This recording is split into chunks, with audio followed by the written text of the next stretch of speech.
You would be shocked how many quote established business owners, when I ask them, now I want all the listeners to just take a pause and go through this in their own mind while I present this, because this is shocking how many people don't actually have a quick answer to this question because they haven't even considered it. What do you really, truly want? Superficial things, that's all fine. There's nothing wrong with having a big house if you want a big house. There's nothing wrong with having the pretty BMW if that's what makes your heart happy. But if you're really, truly honest with yourself, what do you want? What do you want your life to look like?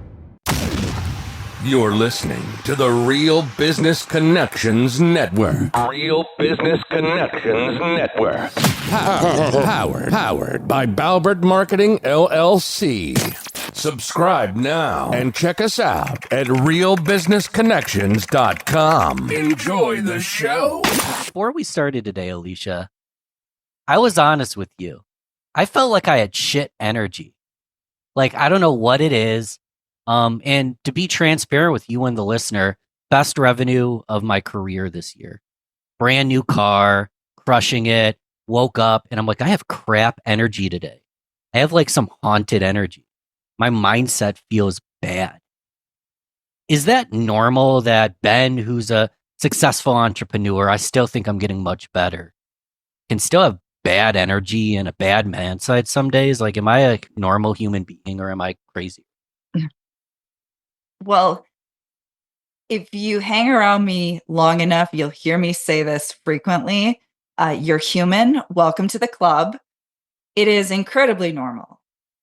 So we have these really delusional fantasies that when we achieve certain levels of success, when we accomplish certain goals, that somehow we're magically going to live happily ever after, just be blissfully happy all the time, have no real emotional upsets, and definitely you would never just simply feel off for no good reason. Well, the reason that I say that's a delusional fantasy is because that's not the way that our mind works. Now, I sometimes will also joke and say, if anyone gets to that point of like spontaneous enlightenment, where like you shed all of your past self-image and all of the pain from your past somehow is transcended, and now you're in this blissful state all the time, right? How many people do you know who have achieved that state? I don't know any. I've read a couple books by a couple of people who say that they have achieved that state. It makes for I a good would hook beg for to a differ book. that they're also not always in a super, amazing state. There could be a number of different reasons that you feel the way that you feel. Now, the fact that you had the best year you've ever had, well, let's talk about that. So here's a couple of things that a lot of people don't consider. And I'll just say, I've been working exclusively with high achieving entrepreneurs for over a decade. I've been doing personal development work, meaning healing work with clients since 2006. And I've been on one hell of a personal transformation journey myself. So I've been around the block. When you are achieving a level of success that is new and unknown to your subconscious mind, your self-image, your version of you according to your beliefs and expectations, it's going to create a little bit of dissonance. There's going to be a little bit of offness. You're stepping into something that is technically new and unknown to the subconscious mind. So a really good example is, if you have always been the type of person who wears jeans and a t-shirt, and you put on a really expensive suit,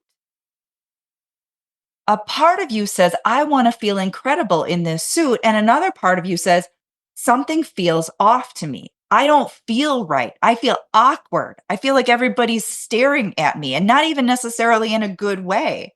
Like they can probably tell I don't belong in this suit. The suit costs way too much money for someone like me to be wearing.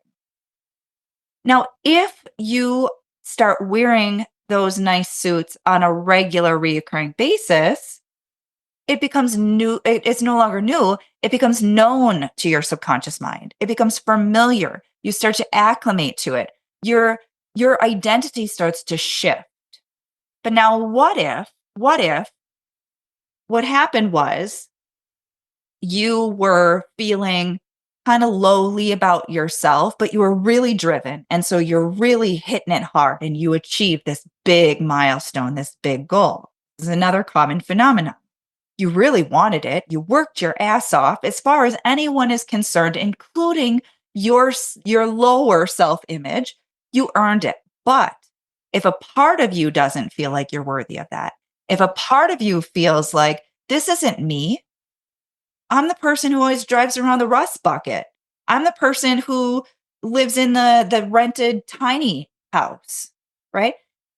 If you achieve a certain level of success that is outside of your pre-existing self-image, it's going to feel off to you. You might even go as far as to begin the self-sabotaging mechanism to bring yourself back down to where you belong because it feels so flippin' uncomfortable to your subconscious mind to have all that money in the bank. Mm. And these are things that a lot of people don't realize when they're setting that goal and they're really driven. And on one level, they know all those other business owners. I mean, look at them. He's a dumbass. If he can do it, I can do it. It's not any better than me, I right? know a lot of dumbasses Yeah, that are there's a pretty lot successful. of them. But here's the thing. You can know a lot of these things intellectually, but if at a deeper level you don't feel congruent, it's not sustainable. You'll get sick, you'll fight with your significant other, you'll get into an accident, like any number of different things can happen that are going to get you right back to where your old familiar way of being is. And that's why you don't beat yourself up over it. You just recognize something's a little bit off here and be willing to look at it objectively. And sometimes it does require some of that deeper work to get yourself mentally aligned with that next level of success so that you don't self-sabotage it. A lot of us self-sabotage.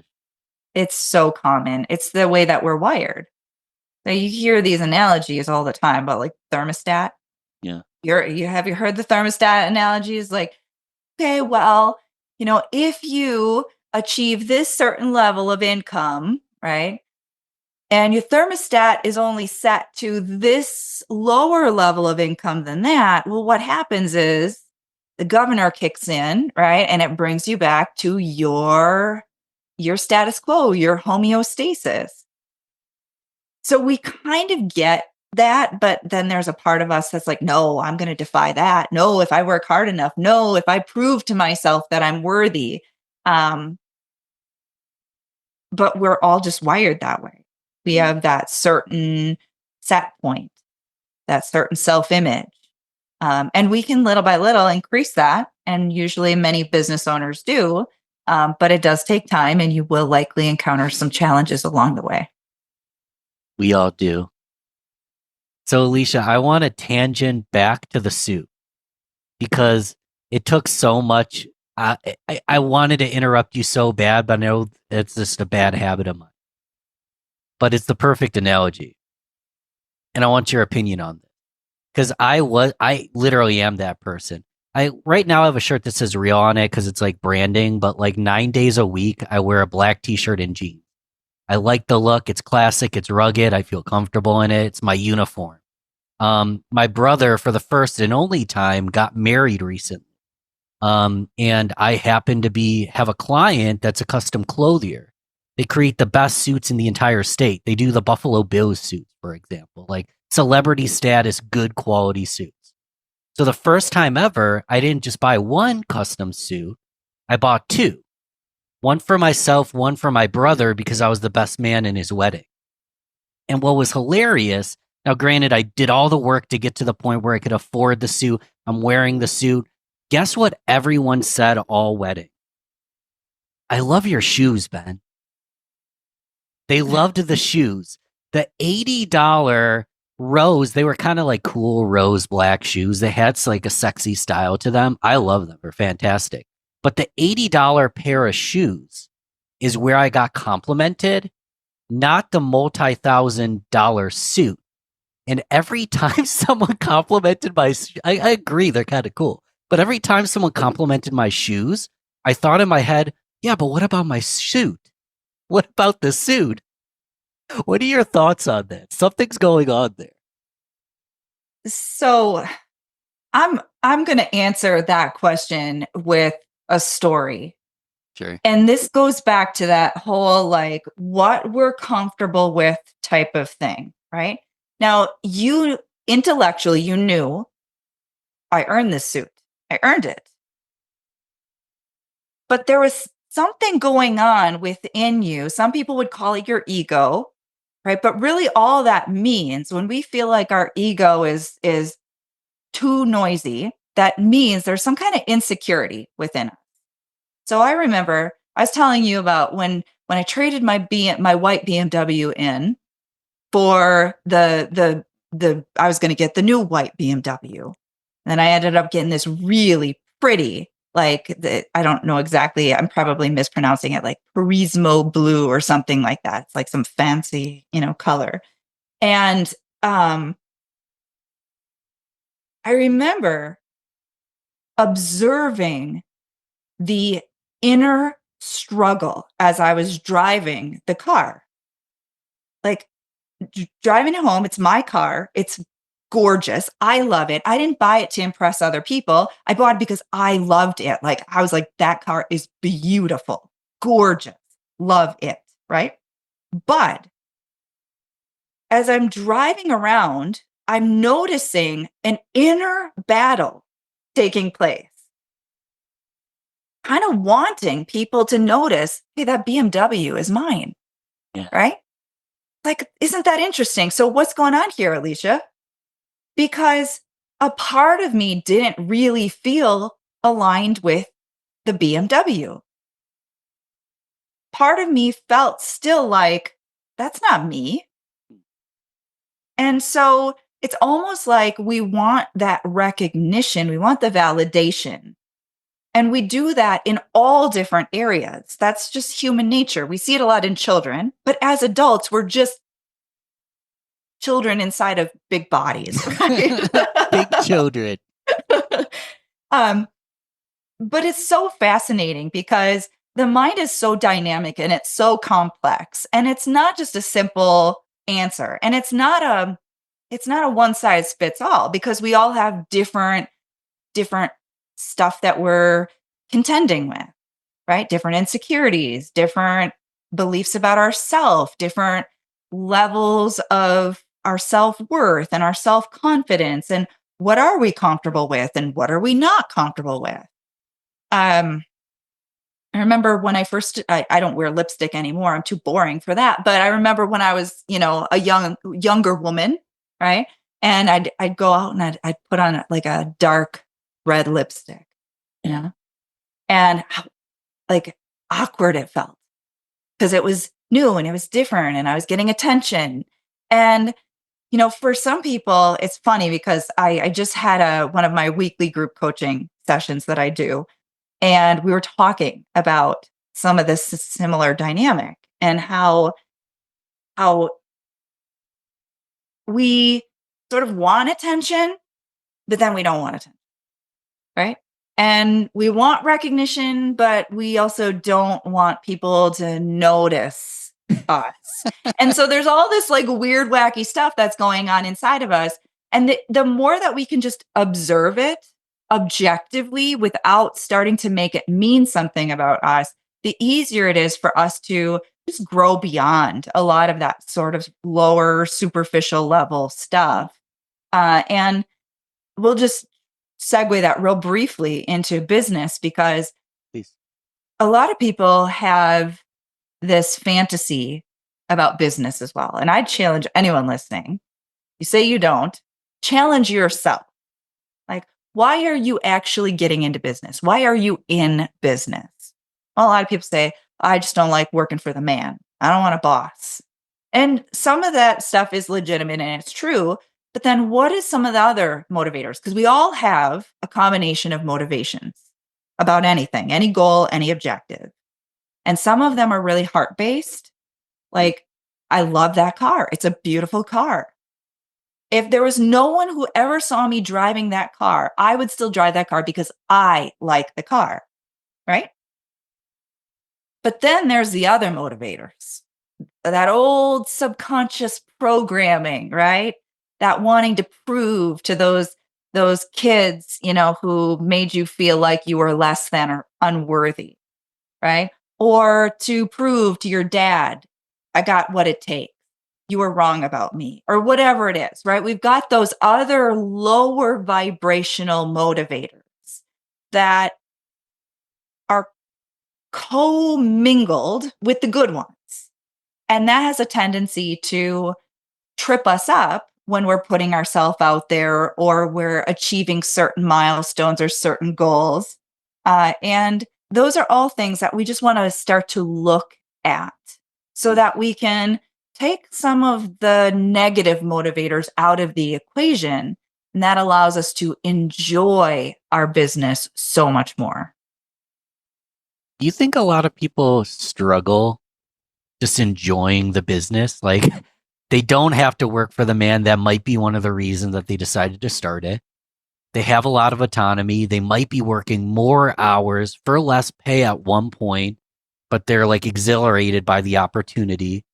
And then they feel burnt out a few months to a few years in. Like, is that common, or are they crazy? Is there anything way we can make it better? So it's very common and it varies for everyone. So a lot of this comes back to those motivators. What's driving you? Hmm.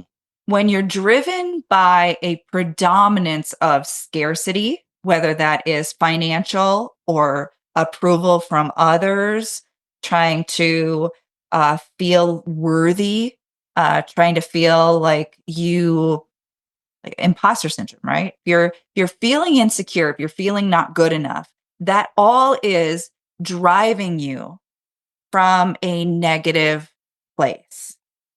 And when we're trying to out action or overcompensate for that stuff, you're not enjoying the wins. You're not enjoying the journey. You're just simply not, because it's never, ever, ever good enough, because it can't. You can't. Because if your belief is on some level, I'm not enough, then no matter how much you achieve, it will never be enough, because the pattern is the pattern. The program is the program. And that's where we get into trouble, because what we once were in love with now becomes the enemy. It becomes the thing that pains us, because we keep putting so much of our energy into something and we feel like it's never filling us up. It's never giving back. We have to sometimes go a little bit deeper, and we got to heal some of that stuff so that we can fall in love with our business again. It's very, very common. And it's not really that much different than if anybody's been in a relationship, right? At first, you're like, okay, best thing ever. Yeah, so they're a little chubby over there and they got a little bit of that weird thing that they do over here, but that's not a big deal. Until you get past that initial like honeymoon phase, and it's no longer like the rose colored glasses. And now those things become like really obvious annoyances. Um, it's the same with business. When a lot of people get into business, they're just like, hey, I don't have a boss to report to. Haha. Never mind the fact that I can barely afford my rent or my mortgage. So let's talk about how to get to the top, and it's a proverbial top. how to evolve the right way, because I'll just put hustle culture on blast. And I'm speaking from a male perspective, hustle culture. It seems like everybody's ripped. They've got a six pack. They've got all these cute girls. They hustle, hustle, hustle. It's like, it's fun and it's like encouraged that they're working 12 to 16-hour days. Um, it appears like they're spending every single dollar they make. Like they're living very materialistic, fun lives. Really, it does look like a fun life, but they're super healthy. They're super rich. All they do is work. They're excited that they work. And if they're honest, a lot of them acknowledge that there's a lot of pain, but they're like, just embrace the pain, no gain. And I'm sure some people can live off 4 hours of sleep. I'm sure people even are maybe masochistic, but some people can live a different life than other people. I find that 99% of people, when they try to live their life like that, get super exhausted super quick and get super lost. But I do still think you can become super successful without doing all that. What are your thoughts on that? What is the healthy way to get to the top? Because that doesn't seem healthy, does it? Yeah. Well, again, we're kind of going back to a similar theme. Yeah. What's driving them? And having worked with a lot of successful business owners over the years, and certainly a lot of colleagues who very successful, multi-million-dollar companies, sometimes more than one. Um, Sometimes they're in the business of just building businesses and selling them and making millions. Here's the interesting thing. There isn't a perfect recipe.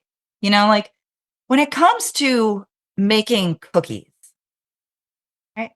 Now, You're speaking my language right now. Go on. we're talking about being all healthy and stuff, right? So yes, you could have a bad chocolate chip cookie. You could have a good chocolate chip cookie. You could have an exceptional chocolate chip cookie. But here's an interesting thing, right? Even if you have a good chocolate chip cookie and an exceptional chocolate chip cookie, there's going to be a couple people who are going to say, I actually like the good one better, right? And then you also have the people who are like, I don't like chocolate chips. I don't know what everybody is so excited about with these chocolate chip cookies. Give me a peanut butter cookie. That's what's up, right? And so this is why our own inner work is so important. Because, and you talked about this when you were on my podcast, right? It's such an individual thing. Gotta make So- sure that's in the show notes. So we just did a double header. I'm sidebarring here. But if this episode isn't enough, go to the show notes. You can listen to another one. And maybe you came from Alicia's podcast. I just wanted to plug that. That's in the notes. If you didn't come from Alicia's podcast and you're listening to this, I was just on your podcast and it kicked butt. So go check that out. Back to you. All right. So when they listen to you on my podcast, they're going to hear you so brilliantly pointing out the fact that this is such an individual journey. Just like not everybody wants to have a 10,000 square foot house. Some people don't want that. Not everybody wants to live in New York. Not everybody wants to live on the beach. Everybody's different. We're so unique. And so what we need to focus on is, first and foremost, what is our true desire? This is something I take my clients with all the time. You would be shocked how many quote established business owners, when I ask them, and I want all the listeners to just take a pause and go through this in their own mind while I present this, because this is shocking how many people don't actually have a quick answer to this question because they haven't even considered it. What do you really, truly want? superficial things. That's all fine. There's nothing wrong with having a big house if you want a big house. There's nothing wrong with having the pretty BMW if that's what makes your heart happy. But if you're really, truly honest with yourself, what do you want? What do you want your life to look like? What do you want your days to look like?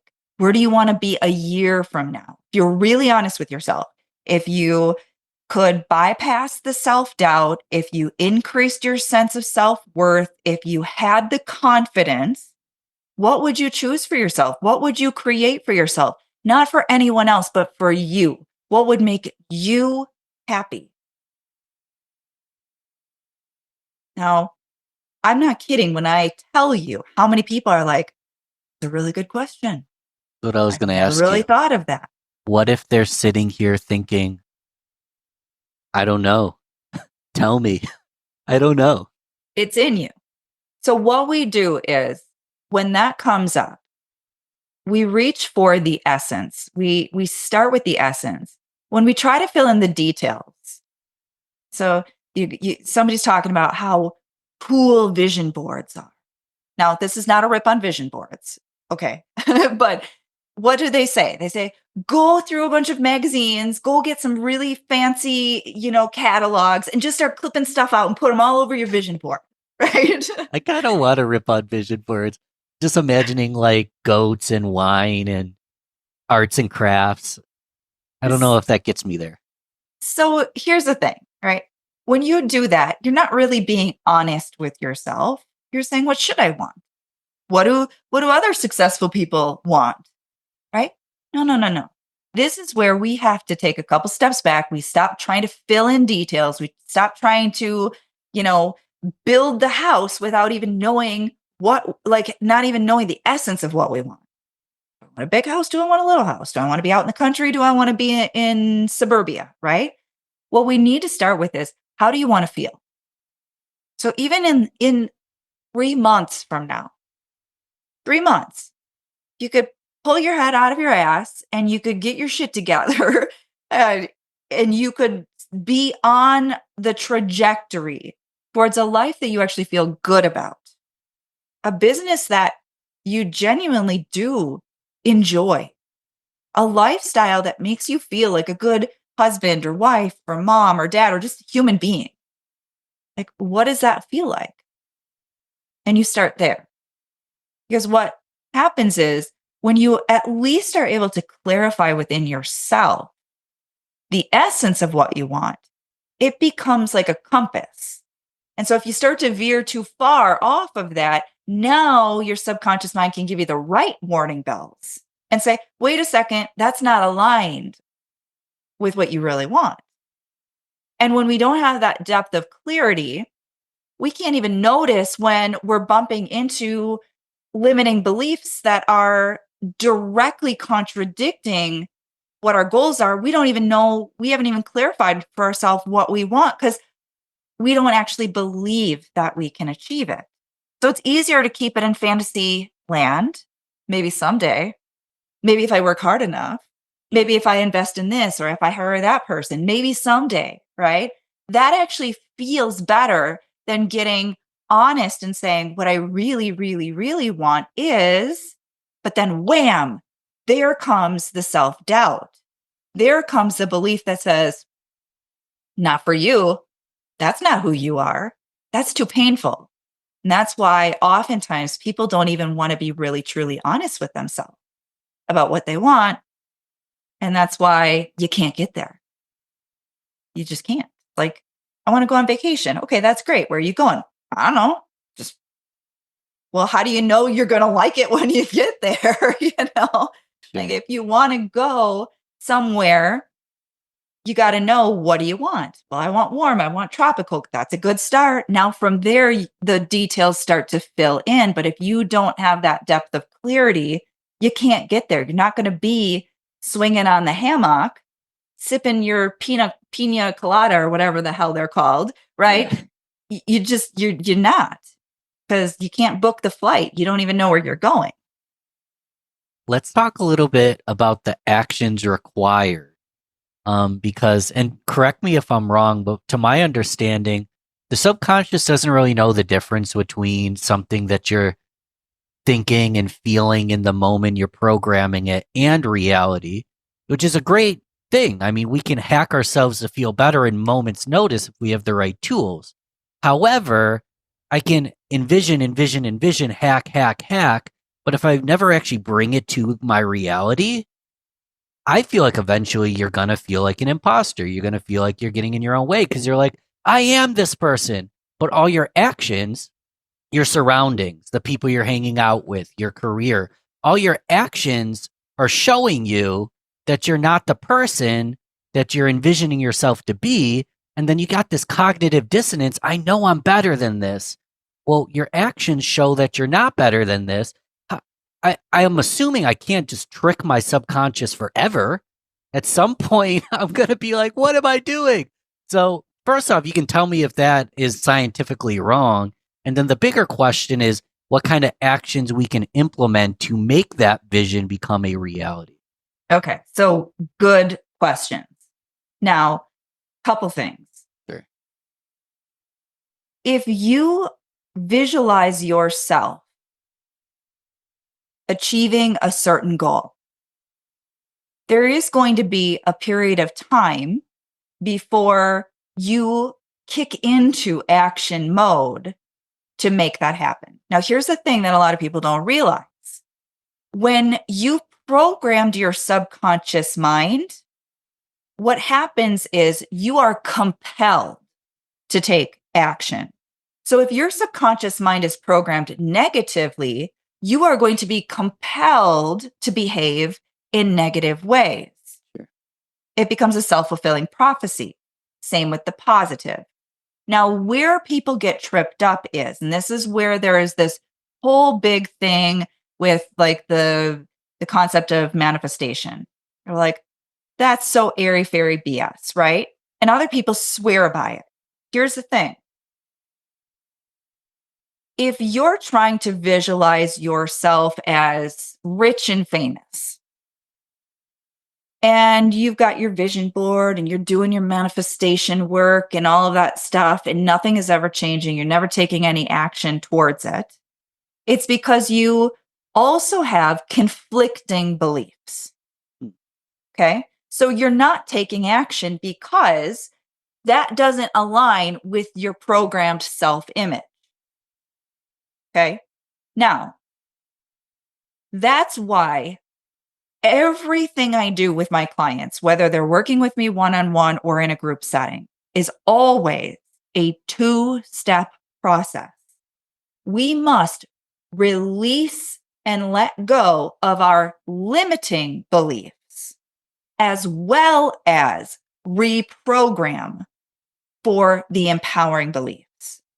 Because otherwise, that's where the cognitive dissonance is. Okay.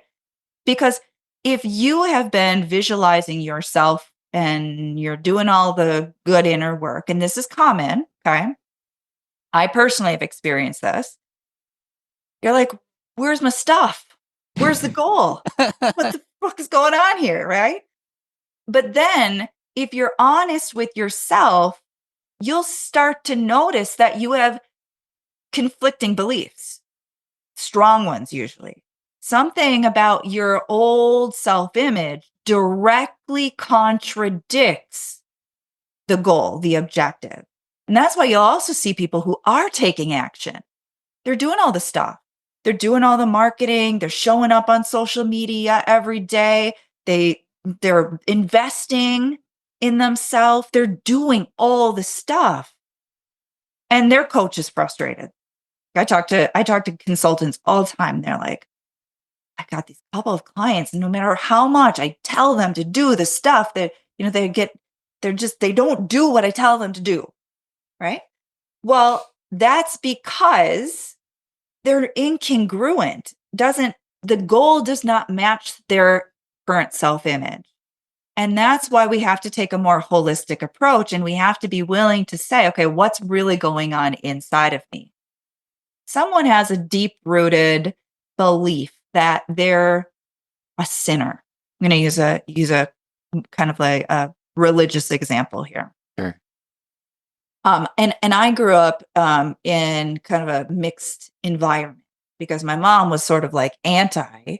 She's like, I don't want any of that stuff because she was the rebel, right? My grandparents like had to raise me because she was kind of dysfunctional, and so they're going to church and doing all the stuff, and so I'm listening to all of this, and I'm noticing the offness in it, and I see this with so many people, religious or not religious, right? They develop this belief early on in life. You're a bad person. You're a sinner. Fundamentally, because you're human, you're bad. You're wrong. You're a sinner. Look at you wanting to have sex and wanting money and, oh, bad, bad, bad, right? And so then that becomes a really deep rooted part of your self image, fundamentally flawed. Been told that. Everybody around me believed it. And even as a grown man or woman who can logically, rationally, with wisdom say, that's not true. All humans like those things, right? I'm not a bad person. Maybe I'm not perfect, but I'm not a bad person. I'm not a sinner. I'm not going out, pillaging or anything. But if it's in your subconscious mind and it's associated with beliefs that if I sell, I'm greedy. Selling stuff, wanting money, that's greedy. I'm a sinner. I'm a greedy sinner. Well, now you go out and you're doing all the right stuff because you intellectually you say that that's not true, right? But if you don't resolve that at the deep subconscious level, it's still an active pattern within you with emotional charge, then you can visualize all day long and you can take action. You can hustle all day long. And you could even achieve maybe a little bit of success, but then keep finding that you just keep sliding back down the hill. Just keep sliding back down. And that's because there has to be congruence at the subconscious level of the mind. Now, for someone who doesn't have as much of that wacky programming, they could visualize themselves as being rich and famous. And if they don't have any direct contradictory beliefs in their subconscious mind, all of a sudden they are being compelled. And then you see they've got 2 million followers on Facebook or not Facebook, YouTube, right? They're a sensation. They're making millions of dollars. Meanwhile, everybody else is hustling and can't get any traction, right? Like they didn't have the discrepancy in their mind. So I don't know if that fully and completely answered your question or if that just created more, but like I said, it's a complex thing because there's different pieces that affect how visualization and all of that reprogramming actually work.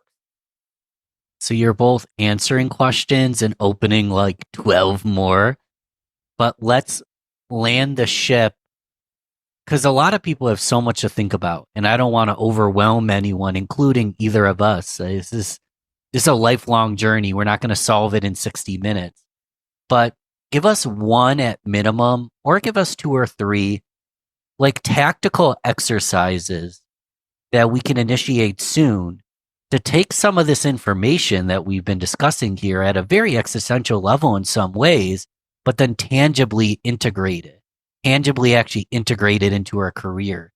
Simply put, give us an exercise or two that we can do now. Okay. So there's a reason that I have a whole academy for this. Fair. That being said, one thing that I will say as a caveat before I even get into any practical, tactical, implementable stuff is be easy on yourself. If you've got a lifetime of negative conditioning on a subject and you've been working your tail off to, overcome that challenge, give yourself some grace. It's usually a little bit more than just simply shifting one limiting belief. We tend to have a lot of entangled beliefs, right? Makes sense. So Bob Proctor refers to it as, our paradigm. Paradigm isn't just one belief, a whole bunch of habits and beliefs, a whole bunch of stuff that's sort of tangled up in our subconscious mind. That being said, the most basic place to start is self-honesty.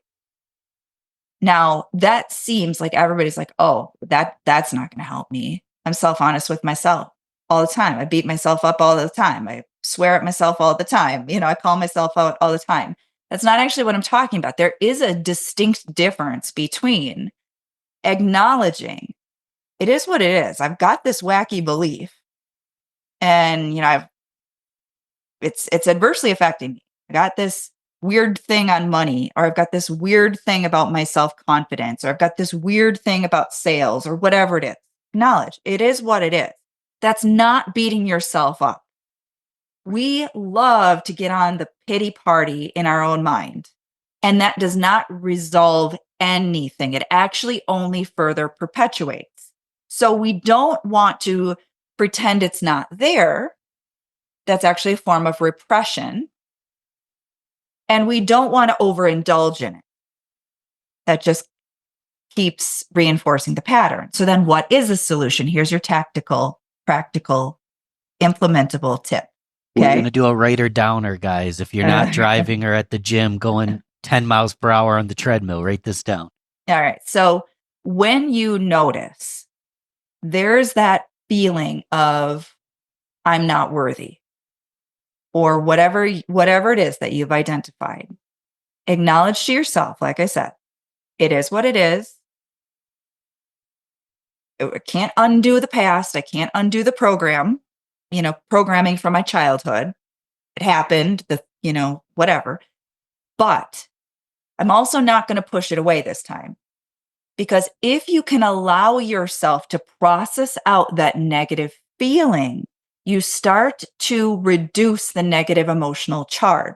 Now, what a lot of people don't realize is a trigger, a bad habit, a limiting belief will only affect you if there is emotion associated with it. If you remove the negative emotion, it's just a passing thought. And I know this from experience because in 2005, I was assaulted. I had post-traumatic stress disorder. When I cleaned up all of those negative associations from the experience, there was no more PTSD. There was no more fear. I could talk about it without having an emotional response. Notice that doesn't mean I'm pretending that it didn't happen. Notice it doesn't mean that I'm putting myself in precarious situations. To the contrary, when we release the negative emotion associated with the old fear or the old limiting belief, it neutralizes that and we can see it objectively. So an example here to really anchor this in to people's minds so that you can implement it more effectively. If someone was terrified of heights and they come into my office and say, "You're a hypnotherapist. Can you help me get rid of my fear of heights?" Now, some people would say, I don't want to release the fear because then I might walk right out that open window. Sure.